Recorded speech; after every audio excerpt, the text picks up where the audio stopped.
नमः सिद्धेभ्यः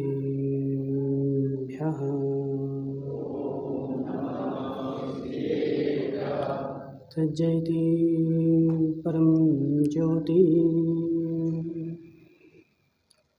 समं समस्तैरनन्ति पर्यायै दर्पणतलविशकला प्रतिफलति पदार्थमालिका यत्र नमो अरिहन्ताणं नमो सिद्धाणं नमो वैरियाणं नमो वज्रायाणं नमो सर्वेशाणं। पंच परमेष्टि भगवान अनंत अनंत सिद्ध परमेष्टि भगवान 1008 देवादिनाथ भगवान की, आचार्य भगवान अमृतचंद्र स्वामी के, आचार्य भगवान विद्यासागर जी महाराज की, आचार्य भगवान विशुद्ध सागर जी महाराज की।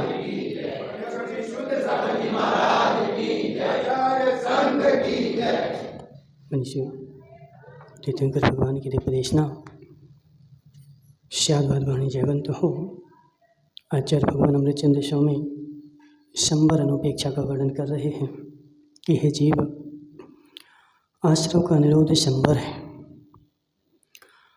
जिन जिन से संबर होता है उनका चिंतन करना संबर अनुपेक्षा है, और मात्र झूठा चिंतन ही नहीं करना, उस रूप काम भी करना। वरना मात्र चिंतन करते रहे लेकिन काम तो कभी किया ही नहीं। तो हे जीव, झूठा चिंतन करना अनुपेक्षा के अंतर्गत नहीं आता है, क्योंकि झूठा चिंतन तो जो होता है वो रेडियो भी करता है।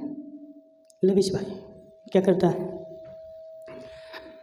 तुम कितना स्वाध्याय करते हो, तुमसे ज़्यादा स्वाध्याय रेडियो करता है। तुम तो 1 घंटे करते होगे, लेकिन चांदमल जी रेडियो में स्वाध्याय जो होता है वो रेडियो को लगा दो तो 24 घंटे स्वाध्याय करता रहता है, 24 घंटे स्वाध्याय बोलता रहता है। लेकिन हे जीव, रेडियो का स्वाध्याय नहीं माना जाता। तेरे में रेडियो में क्या अंतर है? चांदमल जी समझ, जो मात्र बाहर से मुंह से कहते हैं, करते नहीं। मात्र मुंह से कहते हैं, करते नहीं हैं। हे जीव, उनका मुंह जो है वो रेडियो है। क्यों? क्योंकि रेडियो में और मेरे में अंतर इतना ही है कि रेडियो के पास चेतना नहीं है, रेडियो के पास भाव नहीं है, रेडियो के पास अनुभूति नहीं है। लेकिन मेरे पास जो है वह अनुभूति है, और बिना अनुभूति के मात्र रेडियो है, और उससे तुझे कोई भी लाभ होने वाला। हे जीव, बसंत दादा, बहुत सारे लोग ऐसे होते हैं जो बहुत बड़ी बड़ी बातें करते हैं, बहुत बड़ी बड़ी बातें करेंगे, बहुत बड़ी बड़ी बातें करेंगे, लेकिन जब काम आएगा तो छिप जाएंगे। हे जीव, ये संबर नहीं है, ये क्या है? आश्रव है। अनु भाई समझ में आ रहा है क्या? ये संबर नहीं है, ये आश्रव है। क्यों ये आश्रव? क्योंकि तू बातें तो बड़ी बड़ी कर रहा था, लेकिन काम जब आया तो तू पीछे छिप गया। अब काम करने के लिए कोई नहीं आएगा, मात्र बातें करने के लिए सब आएंगे। हे जीव, यह तेरा घोर आश्रव का कारण है। क्या होता है? मोहित भाई तुम छिपके क्यों बैठे? यहाँ बैठे ना सामने। मोहित भाई संसार में संगति करना, लेकिन कौवे की संगति जीवन में कभी मत करना। काका जी, कौवे की संगति जीवन में कभी मत करना, और सबकी संगति कर लेना। क्योंकि कौवा जो है वह बेचारा इतना चालाक कि संसार में सारे पक्षियों में सबसे तेज आवाज़ जो है वो कौवे की है। खूब तेज आवाज में बोलता है, बार बार बोलता है, और इतनी तेज आवाज में बोलेगा कि सारा मोहल्ला जग जाए। एक दिन लविश भाई क्या हुआ कि एक हंस बेचारा कौवे की बातों में आ गया, और कौए की बातों में आकर के उस हंस ने कौए से मित्रता कर ली और हंस की कौए की दोनों की मित्रता हो गई और दोनों के दोनों जो है एक घर पर बैठ गए जाकर के। अब हमारी मित्रता है तो तुम जहाँ बैठो वहाँ बैठे। हे जीव, कौआ और हंस दोनों जाकर के घर पे बैठ गए और कौए हंस को कुछ पता ही नहीं था। कौआ बेचारा इतना चालाक, उसने जैसे ही मकान के मालिक को देखता और मकान के मालिक को देख करके और काँव काँव करने लगता।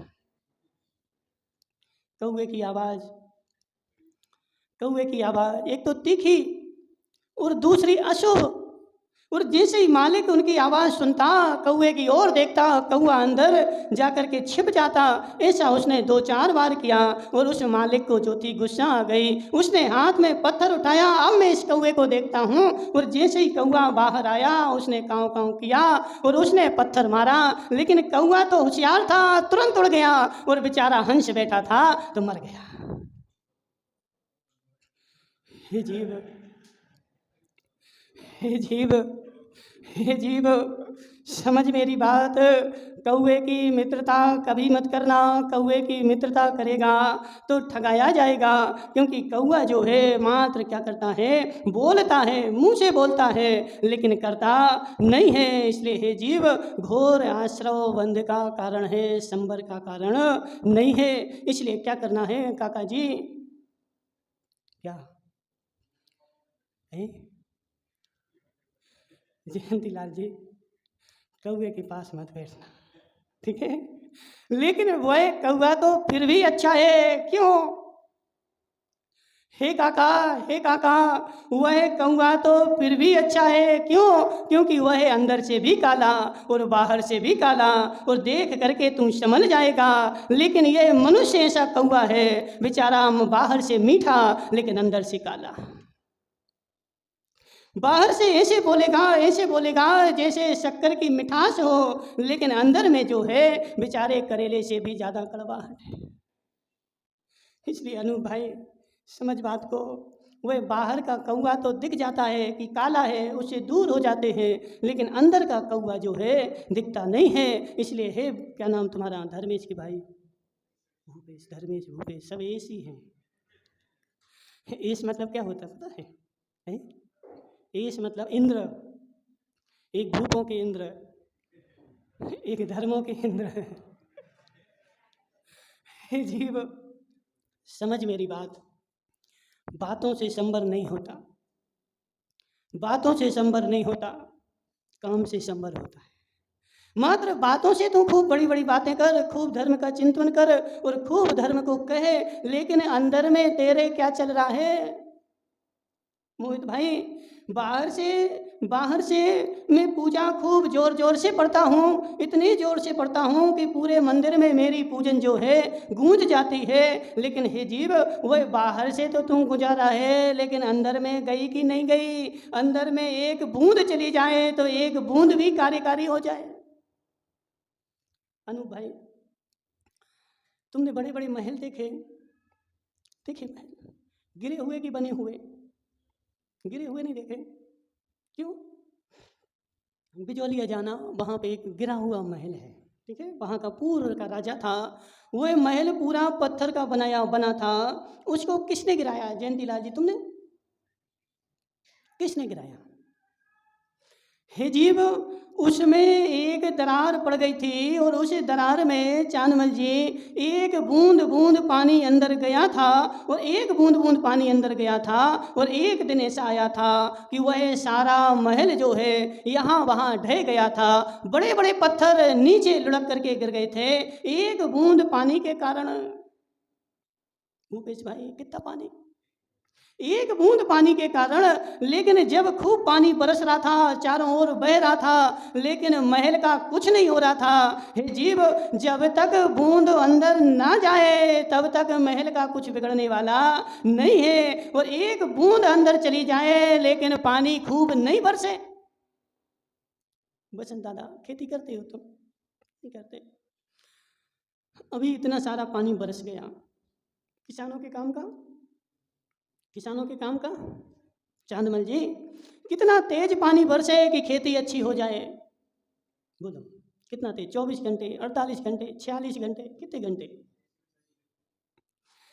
हे जीव, खेती अच्छी पैदा करने के लिए तेज पानी की आवश्यकता नहीं है, मंदे पानी की आवश्यकता है। अंदर जो चला जाए वो खेती के काम का है, और जो बह करके खेत के बाहर निकल गया वो 1% भी खेती के काम का नहीं है। कितना बरस जाए ऐसे है मोहित भाई, कितना तुम सुनाओ, कितना सुनाओ, उससे कुछ होने वाला नहीं है। जो बूंद मेरे अंदर जाएगी और अंदर जाकर के बने हुए मिथ्यात्व के महल को ढहा देगी, वह बूंद मेरे काम की है। और जो मुंह से बाहर निकल गई वह बेचारा नाली का पानी है। बसंत दादा, तुम बहुत सारा पानी लाए और तुमने क्या किया, नहा लिया, और नहा करके बिल्कुल शोले का पानी, अशोले का नहीं, कौन सा, शुद्ध शोले का पानी लाए और शुद्ध शोले के पानी से नहा लिया, और नहा करके शुद्ध शोले का पानी नाली में चला गया। अब बताओ उसको गंधोदक लगाओगे कि नहीं? क्यों? हे जीव, टंकी भर भर के नहाया, ऐसा नहीं कि लोटा भर से, कितने से, टंकी भर से नहाया, और कुएं का पानी था, शुद्ध शोले का था, और मैंने नहा लिया और नाली में चला गया। अब शोले का बचा क्या? हे जीव, जो मेरे पेट में चला गया वही मेरे काम का है, जो बाहर से छू करके और बाहर निकल गया वो मेरे काम का नहीं है। ऐसे हे जीव, हे जीव, यहाँ पर आज संबर भावना चल रही। संबर भावना का मतलब क्या है? मैंने आश्रव का निरोध किया, और जिन कारणों से आश्रव का निरोध होता है उनका चिंतन किया, और चिंतन करके मैं अंदर ले गया। जो अंदर ले गया वह तो संबर कराएगा, और जो मात्र बाहर चला गया वह तेरा आश्रव कराएगा। आज के धर्मात्मा कैसे, आज के धर्मात्मा कैसे? हे जीव, आज के धर्मात्मा ऐसे कि चिल्लाएंगे, खूब खूब चिल्लाएंगे, बड़ी बड़ी बातें करेंगे, लेकिन बेचारे के अंदर में लेश मात्र भी नहीं। खोदा पहाड़,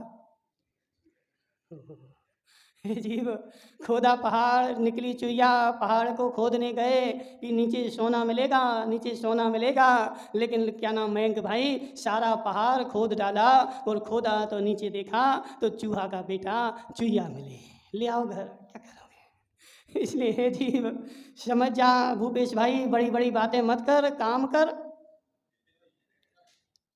बड़ी बड़ी बातें मत कर, काम कर। बड़ी बड़ी बातों से कभी भी पेट नहीं भरता। कितनी बड़ी बड़ी बातें कर ले, पेट नहीं भरता। पेट भरने के लिए खाना पड़ेगा। जयंती लाल जी, रोटी खाते हो कि देखते हो? हैं? रोटी खाते हो कि देखते हो? अब तुम्हें दुकान में वो बहुत सारी चीज़ें, किराने की दुकान है ना, तो सब कुछ देखते होगे, बादाम रखे, किशमिश रखे, काजू रखे, और देख देख करके मोटे हो जाते। जैसे वो होता ना, कौन, गधा, गधा क्या करता है, गधा क्या करता काका जी?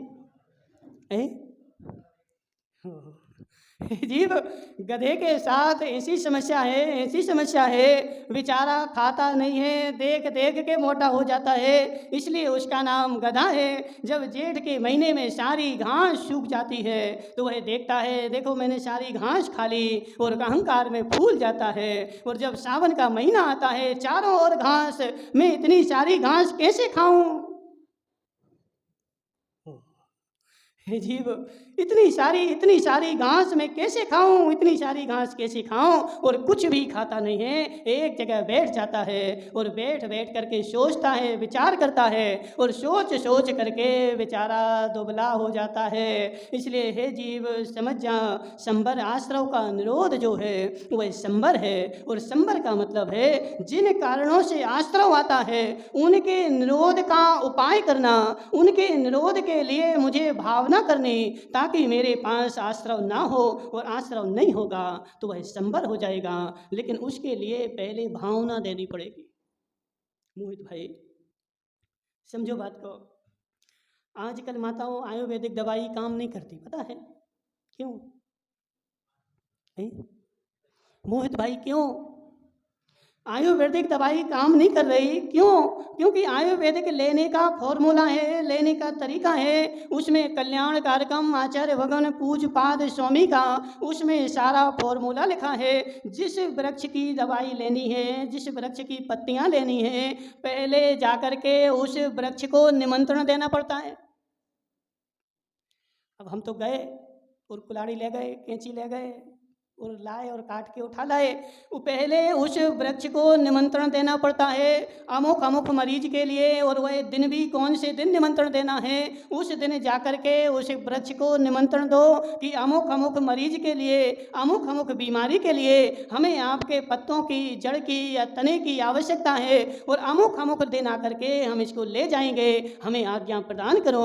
उसको निमंत्रण दोगे और उस दिन, जिस दिन का निमंत्रण दिया है उस दिन लेकर के आओगे, और फिर उसमें भावना दोगे, और फिर भावना दे करके उसको कूटोगे। जब जा करके वह औषधि बनेगी और फिर जा करके वह काम करेगी। मोहित भाई ऐसे करते कि नहीं करते हैं? कैसे करते? किसी को भी भेज दिया और लेकर के आ गए, और लेकर के आ गए, और उसको क्या हुआ, किसी से भी कुटवा पिसवा दिया और लेकर के खा लिया। अब उसका सारा तरीका है जीव काम नहीं करेगी। क्यों? माता हो सत्य बताना। डोकरियों से पूछ रहे, बूढ़ी माता है, हे डोकरियों समझो बात को, अच्छी बात है। सत्य बताना, तुम लोग जब बहू थी तो आटा कैसे पीसती थी? जी अम्मा सफ़ेद साड़ी पहने ना जी, 8 प्रतिमाधारी है जी, है तुम्हारी मैसेज कहाँ है जी, है ना 8 प्रतिमाधारी। सत्य बताना माता, जब तुम बहू थी, नई शादी होकर के आई थी, तो रोटी बनाने के लिए आटा कहाँ से लाती थी? नहीं बोलती नहीं हो तुम? जीव मैं आटा अपने हाथ से पीसती थी, सत्य कि नहीं? और सुबह कितने, चाहे घर में 10 आदमी हो तो 10 आदमियों का आटा भी मैंने अपने हाथ से रोज पीसा। रात में 2 बजे उठ गए, 3 बजे उठ गए, 4 बजे उठ गए, जितना आटा पीसना है सारा आटा हाथ से मैंने पीसा। और हाथ से पीस रहे थे तब माता वो क्या करती थी? मोबाइल सुनती थी। हाँ देखो मोहित भाई, 3 बजे माता उठ करके और आटा पीसती थी, और 3 बजे से 6 बजे तक सारा आटा भी पिस जाता था, और जितने पाठ करने हैं, स्तुति करनी है, वह पाठ भी हो जाते थे, स्तुति भी हो जाती थी, और उस आटे को भावना भी मिल जाती थी। क्या धर्मेश नहीं, भूपेश, भूपेश भाई, उस पिसे हुए आटे को भावना मिल जाती थी, उस भावना के साथ वह माता आटा पीसती थी। तो सत्य बताना माताओं, उस समय बीमार कितने पड़ते थे? क्यों?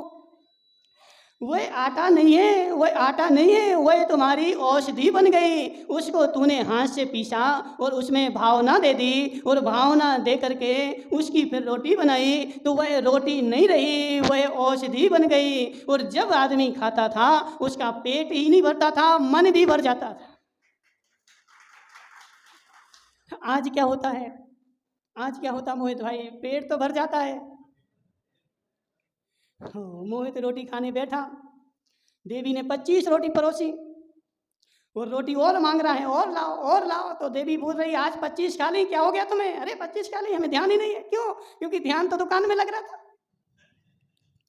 ऐसा सत्य घटना। एक आदमी मयंक भाई घर आया, भोजन कर गया, 1 घंटे बाद देवी ने सारा चौका समेट के रख दिया, और 1 घंटे बाद फिर आ गया, बोले भोजन दो, बोले अभी घंटा भर पहले तो खा के गए थे। जी जयंती लाल के साथ हुआ है ऐसा? जीव घंटा भर पहले घर आया था, भोजन कर गया, घर दुकान चला गया, और उसको कुछ भी खबर ही नहीं है। क्यों? क्योंकि उसके मन में तो दुकान चल रही थी, ग्राहक चल रहा था, रोटी खा ली, लेकिन कुछ भी खबर ही नहीं है। घंटे भर बाद फिर से पहुंच गया। हे जीव, अब बीमार नहीं होगा तो क्या होगा? इसलिए हे माताओं, समझ मेरी बात। क्या? जब भोजन बनाते हो तो मोबाइल मत देखा करो। जब भोजन बनाते हो, जब फिल्में मत देखा करो। जब भोजन बनाते हैं तब शास्त्रों का पाठ किया करो, स्तुति गाया करो, भगवान का भक्तामर का पाठ किया करो। हे जीव, उस भोजन में वह भावना जाएगी तो घर की बीमारी अपने आप ठीक हो जाएंगी। और तू वह मारधाड़ की फिल्म देख रहे और भोजन बना रहे। हे जीव, माता सत्य बताओ, क्या करते जब भोजन बनाते तब क्या करते हैं? सत्य बता ना, भोजन बनाते तब क्या करते हैं?